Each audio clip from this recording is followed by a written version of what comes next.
धाराशिव जिल्ह्यात अवैध धंद्यांविरोधात स्थानिक गुन्हे शाखेने पुन्हा एकदा धडक कारवाई करत येडशी येथून अवैध विदेशी दारूची वाहतूक करणारी इनोव्हा कार पकडली।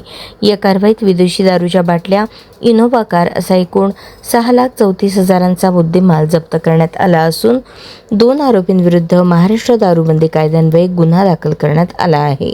21 मे रोजी स्थानिक गुन्हे शाखेचे पथक जिल्ह्यात मालमत्तेविषयक गुन्हा उघडकीस आणणे, फरार आरोपींचा शोध घेणे तसेच अवैध धंद्यांवर कारवाई करण्यासाठी पेट्रोलिंग करत असताना सहाय्यक पोलीस निरीक्षक Amol More, police head constable Baliram Shinde, Amol Chavan, चालक पोलीस कॉन्स्टेबल दहीहंडे हे येडशी येथील छत्रपती शिवाजी महाराज चौक परिसरात असताना गुप्त बातमीदारामार्फत माहिती मिळाली की MH15BX 6820 या क्रमांकाच्या इनोव्हा कारमधून अवैध विदेशी दारूची चोरटी वाहतूक केली जात आहे।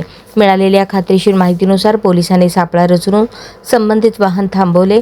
वाहनाची तपासणी केली असता चालकाने आपले नाव सुभाष भीमराव उर्फ लाला काळे, वय 33, राहणार कन्हेरवाडी, तालुका कळंब, जिल्हा धाराशिव असे सांगितले।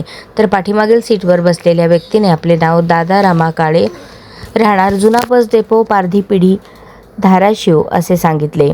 पोलिसांनी वाहनाची सखोल पाहणी केली असता पाठीमागील सीटमध्ये विदेशी दारूच्या बॉक्सचा साठा आढळून आला। त्यानंतर पोलिसांनी इनोव्हा कारसह विदेशी दारूचा मुद्देमाल जप्त केला।